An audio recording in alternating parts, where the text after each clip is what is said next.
Hi friends, welcome back to my channel. ఈరోజు మీకు ఈ సీరియల్లో ఏం జరిగిందో తెలుసుకోవాలి అనుకుంటున్నారా? అయితే వెంటనే మనం సీరియల్లోకి వెళ్ళిపోదాం. ఇక మహాలక్ష్మి అయితే చక్రి చెప్పిన మాటలకి కోపంతో రగిలిపోతుంది. ఇక అలాగే తను చేసిన మోసాన్ని తట్టుకోలేక ఇక కోపంతో చక్రిని నిలదీస్తుంది. ఒక్కసారిగా చక్రి, హలో ఆగండి, నేను మిమ్మల్ని ఏం మోసం చేశాను? అసలు నేను చేసిన తప్పేంటి? మీకు ఆ పిల్లకొడితో పెళ్లి కాకుండా మీకు సహాయం చేశాను. అనుకోని పరిస్థితుల్లో స్టేషన్లో మీ మెడలో తాళి కట్టాను. అయినా ఇదంతా నేను కావాలని చేయలేదు. స్టేషన్కి కూడా నేను తీసుకెళ్లలేదు. మన ప్రాణాలు కాపాడుకోవడానికి అదిగో మీ వాళ్ళు, అదే ఆ బాలు వెళ్ళమంటే వెళ్ళాం. అయినా ఇదంతా కాదు. చూడండి, నేనేమి మిమ్మల్ని ప్లాన్ చేసి పెళ్లి చేసుకోలేదు. కేవలం అనుకోని సందర్భంలో మాత్రమే పెళ్లి జరిగింది. అయినా మీకు నాకు ముందే రాసిపెట్టుంది కాబట్టి మన పెళ్లి ఈ రకంగా జరగాలని రాసిపెట్టుంది అంటూ ఇక చక్రి మాట్లాడుతుంటే చాలింకా. చూడండి, మీరు నాకు చేసిన సహాయానికి పెద్ద థ్యాంక్స్. ఇక దాని గురించి నన్ను పదే ఇలా అడిగి విసిగించద్దు. మీరు నాకు చేయాల్సిన సహాయం మరొకటి ఉంది. మీ నుంచి నాకు విడాకులొస్తే చాలు అంటూ ఇక మహా అయితే కోపంగా అక్కడి నుంచి వెళ్ళిపోతుంది. ఇంకా మహా మాటలకి చక్రి, వెళ్ళండి, ఎక్కడికి వెళ్తారు? ఎక్కడికి వెళ్ళినా తిరిగి నా దగ్గరికి రావాల్సిందే. చూడండి, మిమ్మల్ని నన్ను ఎవ్వరు విడతీయలేరు అంటూ ఇక చక్రి తన మనసులో అనుకుంటూ తనతో పాటు నేరుగా ఇంటికైతే బయలుదేరుతాడు. ఇక మహాలక్ష్మి తన గదిలోకి వెళ్ళిపోతుంది. ఇక చక్రి కోసం చూసిన వాళ్ళన్నలైతే చక్రిని చూసి ఏమైంది అన్నట్టుగా అడగడంతో ఇక చక్రి మనసులో చెప్పలేనంత బాధ, దాన్ని బయటికి చూపించుకోలేక తనలో తనే కుమిలిపోతూ ఇక అలా నిద్రపోతాడు. ఇంకా ఉదయాన్నే మహాలక్ష్మి అలాగే కన్నా బయట మాట్లాడుకుంటూ ఉండగా అమ్మ పోస్ట్ అంటూ ఇక పోస్ట్ మ్యాన్ అయితే వస్తాడు. ఒక్కసారిగా పోస్ట్ మ్యాన్ చూసిన కన్నా అయితే వదిన నీకే పోస్ట్ అంటూ గట్టిగా అరవడంతో ఇక మహాలక్ష్మి బయటకొచ్చి సంతకం పెట్టి ఆ పోస్ట్నైతే తీసుకుంటుంది. ఓపెన్ చేసి చూడటంతో అందులో మహాలక్ష్మి పేరుతో ఆధార్ కార్డు అయితే కనిపిస్తుంది. ఒక్కసారిగా ఆధార్ కార్డుకు చూసిన మహాలక్ష్మి, వదిన ఈ ఆధార్ కార్డ్ మీరే అప్లై చేశారా? పైగా నేరుగా మన ఇంటి అడ్రస్కే వచ్చింది అని చెప్పడంతో ఇక మహా అయితే లేదు, నేనేమి ఈ ఆధార్ కార్డ్ని అప్లై చేయలేదు. అసలు ఎవరు అప్లై చేసినట్టు అంటూ ఇక వెనక్కి తిరిగి చూసేసరికి అక్కడ చక్రి అయితే కనిపిస్తాడు. చక్రిని చూసి కన్నా, ఇంకెవరు? ఇదిగో ఈయనే అంటూ ఇంకా చక్రి వైపు చూపించడంతో చక్రి, అవును నేనే. మీకు ఏం రావాలన్నా నేరుగా మీ ఇంటి అడ్రస్కి వెళ్ళిపోతున్నాయని 1-2 సార్లు నాతో చెప్పి బాధపడ్డారు కదా. మీ ఇంటికి వెళ్ళేది చిరిగి డస్ట్బిన్లో పడటమే తప్ప మీ చేతిలోకి రావు కదా. అందుకే మీ ఆధార్కి అడ్రస్ మార్చి నేనే అప్లై చేశాను.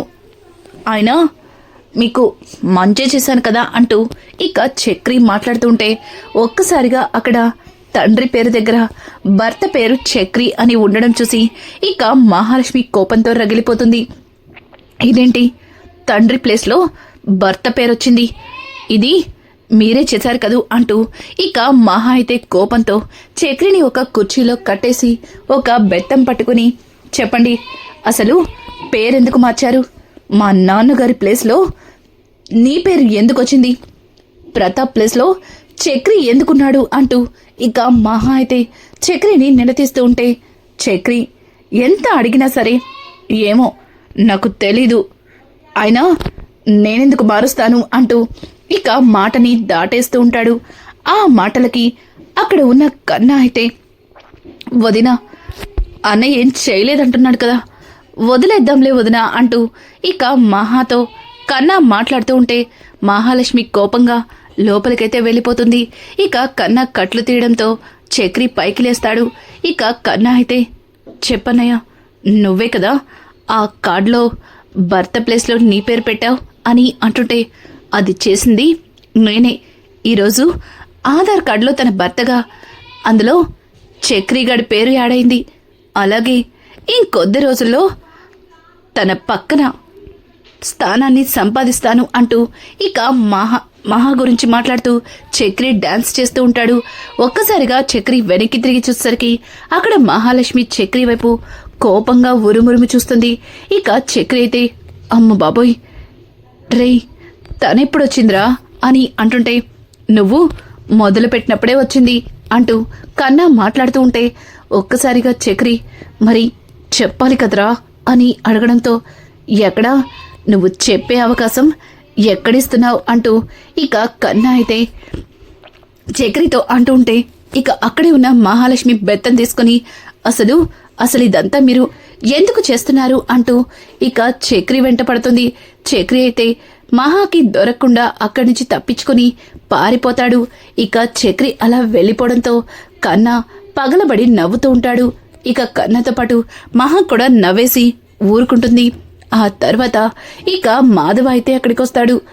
ఏంటమ్మా ఏంటి గోలా, మీకింకా ఆఫీస్కి కాలేజ్కి టైం కాలేదా అంటూ ఇక కన్నాని అలాగే మహాని అడగడంతో ఇక ఇద్దరు కూడా ఆఫీస్కి బయలుదేరతారు. అలాగే కన్నా కాలేజ్కి బయలుదేరతాడు. ఇద్దరు కూడా అలా వెళ్తూ బస్ స్టాప్లో నిలబడ్డంతో అక్కడికి శైలు వల్ల అన్నయ్య అయితే వస్తాడు.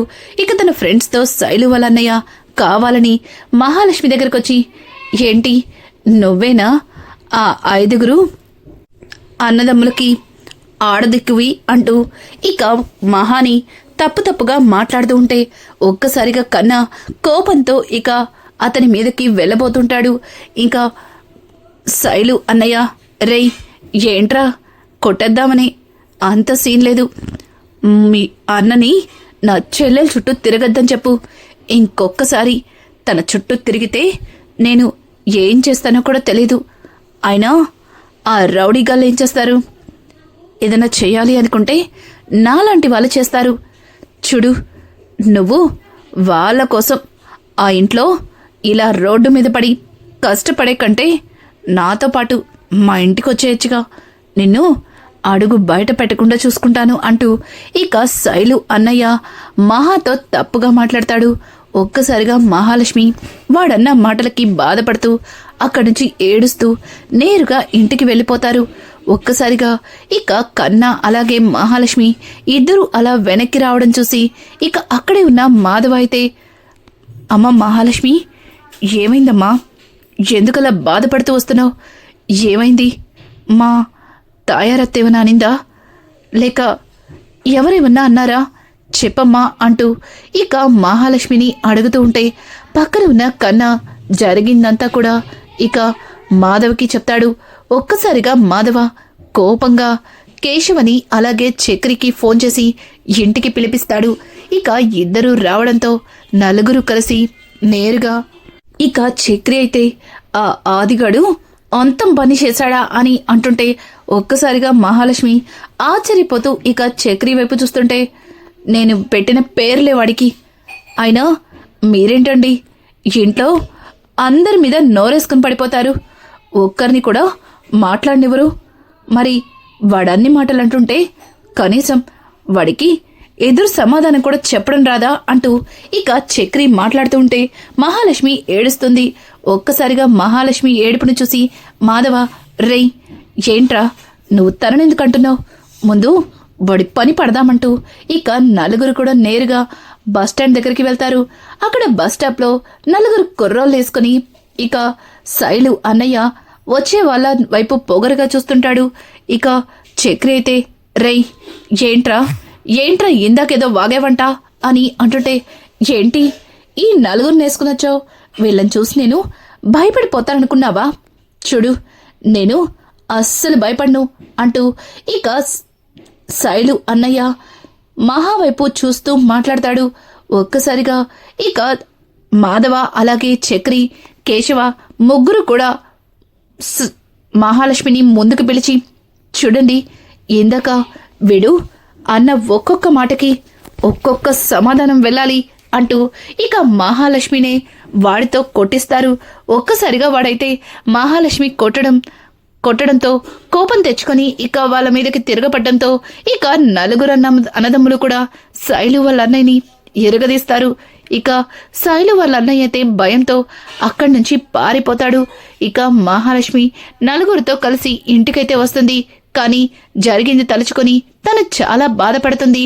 అలా బాధపడడంతో అక్కడ ఉన్న చక్రి, ఏంటండి, ఏంటి మీరు, అసలు నేను మిమ్మల్ని చూస్తున్నానా, అసలు మీరు ఎలా ఉండేవాళ్ళు, ఇదేంటండి ఇలా మారిపోయారు, వాడెవడో మిమ్మల్ని ఇష్టం వచ్చినట్టు మాట్లాడితే ఇలా మూలలు కూర్చుని బాధపడుతున్నారా, అసలు అసలు మీరెందుకు ఇలా అయిపోయారు, మహాలక్ష్మి అంటే ఎలా ఉండాలి, ఒక్కొక్కరిని దడదడలాడించాలి అంటూ ఇక చక్రి అయితే మహాతో మాట్లాడుతూ ఉంటే మహాలక్ష్మి మాత్రం మౌనంగా తల కిందకి దించుకుంటుంది. ఇంతలో కొంతసేపటికి ఇంటి ముందుకి ఒక ఆటో వచ్చి ఆగుతుంది. ఒక్కసారిగా ఆటో శబ్దానికి అందరూ కూడా ఆశ్చర్యపోతూ బయటకైతే వెళ్తారు. ఇక శైలు వల్ల అమ్మ నాన్న ఇక ఆది శైలు అన్నయ్యని తీసుకుని నేరుగా అక్కడికైతే వస్తారు. అలాగే ఆ ఏరియా పెద్ద మనిషిని కూడా తీసుకురావడంతో ఇక శైలు తల్లి, రేయ్ ఎవడ్రా నా కొడుకుని ఇలా రక్తం వచ్చేలా కొట్టింది, రండ్రా రండి అంటూ గట్టిగట్టిగా అరుస్తూ ఉంటుంది. ఇంకా అలాగే కొంతసేపటికి చుట్టుపక్కల ఉన్న వాళ్ళందరూ కూడా అక్కడికి గుమికూడుతారు.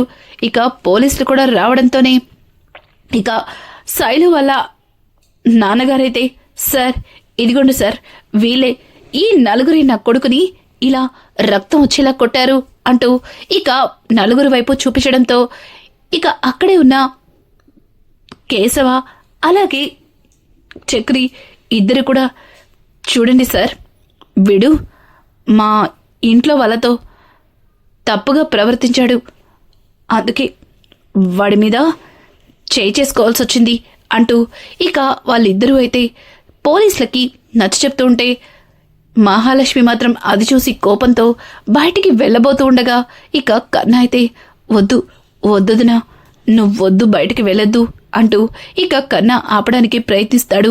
ఇంతలో అక్కడికి తాయారు అలాగే వాళ్ళ అన్న కూడా వస్తారు.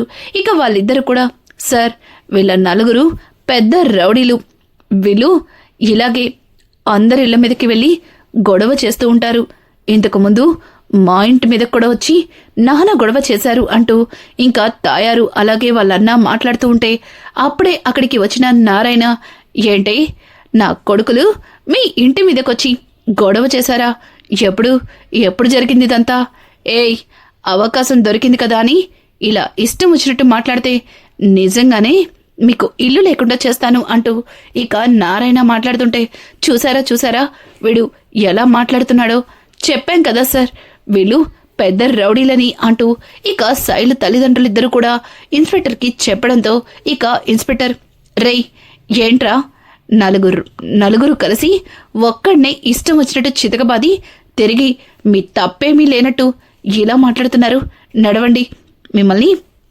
స్టేషన్కి తీసుకెళ్తారు, నడవండి అంటూ ఇక ఇన్స్పెక్టర్ అయితే చక్రిని అలాగే కేశవని మాధవని కన్నాని స్టేషన్కి తీసుకెళ్లాలని ముందుకు వెళ్ళబోతుంటే ఇక మహాలక్ష్మి అయితే ఆపండి అని గట్టిగా అరుస్తుంది.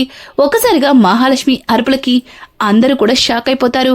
ఇక మహాలక్ష్మి, సార్ ఇందులో వాళ్ళ తప్పేమీ లేదు, నేను అలాగే నా చిన్న మరిది కన్నా ఇద్దరం కలిసి బస్టాప్లో బస్ కోసం వెయిట్ చేస్తుంటే ఇదిగో ఇతనొచ్చి నలుగురు కుర్రోలతో అక్కడ నాతో మిస్బిహేవ్ చేశాడు, అలాగే ఇష్టం వచ్చినట్టు తప్పుగా మాట్లాడాడు, మరి తప్పు చేసిన వాడికి బుద్ధి చెప్పాలి కదా, అందుకే వాడికి బుద్ధి చెప్పాం, ఇందులో వాళ్ళ తప్పేమీ లేదు అంటూ ఇక మహా మాట్లాడుతుంటే మహా మాటలకి అక్కడ ఉన్న శైలు తల్లి, ఏంటి నా కొడుకు నీతో తప్పుగా ప్రవర్తించాడా, అలా అని ఈ రౌడీ వెధవలు చెప్పమన్నారా అంటూ ఇక శైలు తలైతే గట్టిగట్టిగా అరుస్తూ ఉంటే ఇక ఇంతలో అక్కడికి నిజంగానే శైలు వస్తుంది. అందులో వాళ్ళ తప్పేమీ లేదు, తప్పంతో ఇదిగో వీడిదే అంటూ ఇక శైలు ముందుకొచ్చి వాళ్ళ అన్నయ్యని చూపిస్తుంది. ఒక్కసారిగా ఇక శైలు వాళ్ళ అన్నయ్య ఏయ్ అని గట్టిగా అరవడంతో, చూడండి సార్, నిజంగానే వీళ్ళు చాలా మంచివాళ్ళు, నేను కేశవాని ప్రాణానికి ప్రాణంగా ప్రేమిస్తున్నాను. అది వీళ్ళకి ఇష్టం లేక కావాలని వాళ్ళ మీద ఇలాంటి తప్పుడు కేసులు పెడుతున్నారు అంటూ ఇంకా శైలు మాట్లాడుతూ ఉంటే శైలు మాటలకి అక్కడ ఉన్న వాళ్ళ అమ్మ, ఏయ్ ఏంటే వాడి మీద కావాలని కేసు పెడితే మరి వీడికి తగిలిన గాయాలు వీటి గురించి సమాధానం చెప్పు అని అంటుంటే, చెప్తున్నాను కదా, వీడికి ఒళ్ళు కొవ్వెక్కి తనతో తప్పుగా మాట్లాడితే దానికి బుద్ధి చెప్పారు. దానికి వాళ్ళ తప్పేముంది, ముందు కొడుక్కి బుద్ధి చెప్పు అంటూ ఇంకా శైలు అయితే తన తల్లితో మాట్లాడుతుంటే, ఇక చూసారా ఇది నలుగురు ముందు ఎలా మాట్లాడుతుందో అసలు అంటూ ఇంకా శైలుని కొడుతుంటే అక్కడ ఉన్న ఎస్ఐ, ఏమా ఏంటమ్మా ఇదంతా, అయినా ఇలా వాళ్ళ మీద కోపాన్ని ఈ రకంగా చూపిస్తున్నారా అని అంటుంటే, చూడండి మేం వాళ్ళ మీద కేసు పెట్టాం, వాళ్ళని అరెస్ట్ చేయండి, అప్పుడు గాని వీళ్ళకి బుద్ధి రాదు అంటూ ఇక శైలు అమ్మా నాన్న ఇద్దరు కూడా ఎస్ఐతో మాట్లాడుతూ ఉంటే, ఎస్ఐ చూడండి మీరు చెప్పినట్టుగానే వీళ్ళని అరెస్ట్ చేస్తాం, కానీ మీ అమ్మాయి సంగతేంటి, మీ అమ్మాయే వాళ్ళ మీద కేసు పెడతారంటే ఒప్పుకోవట్లేదు అని అంటుంటే ఇక అక్కడ ఉన్న మహాలక్ష్మి, సరే సార్ వాళ్ళు మా వాళ్ళ మీద కేసు పెట్టారు, నేను కూడా ఇతని మీద చీటింగ్ కేసు పెడతాను, ఇతను నన్ను ర్యాగింగ్ చేశాడని అలాగే నాతో తప్పుగా ప్రవర్తించాడని ఇప్పుడే కేసు తీసుకోండి అంటూ ఇక మహా మాట్లాడడంతో ఒక్కసారిగా వాళ్ళైతే షాక్ అయిపోతారు. అక్కడ ఉన్న తాయారు అయితే, ఏయ్ ఏంటిదంతా, నువ్వు వీళ్ళని వెనకేసుకురావడం కోసం నీ మీద నువ్వే ఎందుకు తప్పుగా చూపించుకుంటున్నావు, అసలు నీకు బుద్ధుందా అని అంటుంటే ఒక్కసారిగా మహాలక్ష్మి, అసలు నీకు బుద్ధుందా, ఇంత వయసు వచ్చింది, నీ కూతురు జీవితం కోసం ఈ కుటుంబం ఎంతలా కష్టపడిందో కూడా నీకు తెలుసు, కానీ అదేది మనసులో పెట్టుకోకుండా ఇలా వీళ్ళ పరువు తీయడానికి తగుదునమ్మా అంటూ అందరితో కలిసొచ్చావు, అసలు నీకు బుద్ధుందా అంటూ ఇక మహాలక్ష్మి అయితే తాయారు నోరు మోయిస్తుంది. ఒక్కసారిగా తాయారైతే, అమ్మో ఎంతకి తెగించావు అని అంటూ ఉంటే ఇక వాళ్ళైతే, మా పరువంతా పోయింది, అసలు ఈ కొంపలో ఆడవాళ్లే ఉండరు, ఇదిగో వీడు సొంత భార్యని చంపేశాడు అంటూ మాట్లాడుతూ ఉంటే, చూడండి సార్, నా పేరు మహాలక్ష్మి, నేను యాదగిరిగుట్టలో పెద్ద బిజినెస్ మ్యాన్ కూతుర్ని, మాకు కోట్ల ఆస్తుంది, కానీ వాటన్నింటినీ వదులుకొని ఇదిగో ఈ చక్రితో పెళ్లి చేసుకుని ఈ ఇంటికొచ్చాను. ఈ ఇంటికొచ్చి నేను 4 నెలలవుతుంది. నేను సంతోషంగానే ఉన్నానే. అన్ని కోట్లలో పుట్టినా అంత ఆస్తితో ఉన్నా ఇక్కడ నాకు ఎటువంటి లోటు లేకుండా వీళ్ళు నన్ను చాలా అంటే చాలా సంతోషంగా చూసుకుంటున్నారు. మరి వీళ్ళకెందుకు వీళ్ళు నచ్చట్లేదు నాకైతే అర్థం కావట్లేదు. చూడండి, ఈవిడ వీళ్ళ మేనత్త ఈ ఇంటి మీద కన్నేసి కావాలని వీళ్ళ గురించి తప్పుగా ప్రచారం చేసింది, దాన్నే నిజమని గుడ్డిగా అందరూ నమ్ముతున్నారు అంటూ ఇక మహా అయితే గట్టిగా ఎస్ఐ ముందు చెప్పడంతో ఇక శైలు వల్ల అమ్మా నాన్న కూడా నోరు మూస్తారు. శైలు అయితే, చూడండి సార్, వాళ్ళు చాలా మంచివాళ్ళు, అలాగే నేను కేశవని ప్రేమించడం వల్లే వీళ్ళు వాళ్ళ మీద కేసు పెడుతున్నారు, ఇందులో వీళ్ళ తప్పేమీ లేదు. వీడు ఒక రౌడీ వెధవ, రోడ్డు మీద జులాయిగా తిరుగుతూ ఉంటాడు, వీడికి ఏవో 4 దెబ్బలు తగిలాయని దాన్ని వీళ్ళే కొట్టారని ఇలా వాళ్ళ మీద కేసు పెట్టడం ఏమాత్రం కూడా బాలేదు. వాళ్ళని కనుక అరెస్ట్ చేస్తే కోర్టుకొచ్చి నేను కూడా సాక్ష్యం చెప్తాను, వాళ్ళు చాలా మంచి వాళ్ళని అంటూ ఇక మహాలక్ష్మితో సపోర్ట్గా శైలు కూడా మాట్లాడుతూ ఉంటుంది. ఇక ఆండాలైతే శైలు ఇచ్చిన వార్నింగ్కి మహా ఇచ్చిన వార్నింగ్కి అక్కడి నుంచి కోపంగా ఇంటికైతే వెళ్తుంది. ఇక అప్పటికే ఇంటికి వచ్చిన గాయత్రి కుటుంబం, గాయత్రి ఇక తాయారు కోపాన్ని చూసి ఏమైందమ్మా అని అడగడంతో, ఇంకేమవుతుంది, ఆ దిక్కుమాల కొంపలో ఎప్పుడు గొడవలే, ఎంతసేపు నన్నే ఆడిపోసుకుంటూ ఉంటారు అంటూ ఇక తాయారు అయితే అక్కడ జరిగిందంతా ఇక గాయత్రికి చెప్తుంది. ఒక్కసారిగా గాయత్రి జరిగింది విని షాక్ అయిపోతుంది. ఏం మాట్లాడుతున్నావమ్మా? ఎంత జరుగుతున్నా నువ్వు ఇలా సైలెంట్గా ఎలా కూర్చున్నావు? పదమ్మా పద, వాళ్ళు చాలా మంచి వాళ్ళని చెప్దాం అని అంటుంటే, నోరు ముయ్యవే, నువ్వెందుకు అక్కడికి అని అంటుంటే, అమ్మా నువ్వొకటి మర్చిపోయినట్టున్నావు. బావా నన్ను పెళ్లి చేసుకునే టైంలో నువ్వు నాన్న కలిసి బావ కాళ్ళ మీద పడి బావని ప్రాధేయపడ్డావు. కేవలం మీకోసం బావ తన ప్రేమని కూడా వదులుకొని నన్ను మీతో పంపించాడు. అంత మంచి కుటుంబానికి సహాయం చేద్దామంటే నువ్వు ఇలా ఎలా మాట్లాడుతున్నావంటూ ఇక అక్కడి నుంచి గాయత్రి కోపంగా ఇక ఆండాల్ని దూరంగా, తాయార్ని దూరంగా తోసేసి అక్కడికైతే వెళ్తుంది. ఇక గాయత్రి కూడా శైలు మహాలక్ష్మితో కలిసి ఇంకా ఎస్ఐకి ఈ కుటుంబం చాలా మంచిదంటూ మాట్లాడుతుంది. రానున్న ఎపిసోడ్స్ మరింత ఇంట్రెస్టింగ్గా మారబోతున్నాయి. ఈ వీడియో మీకు నచ్చినట్టయితే లైక్ చేసి సబ్స్క్రైబ్ చేయడం మాత్రం మర్చిపోకండి. Thanks for watching. Hi friends, welcome back to my channel. ఈరోజు మీకు ఈ సీరియల్లో ఏం జరిగిందో తెలుసుకోవాలి అనుకుంటున్నాను.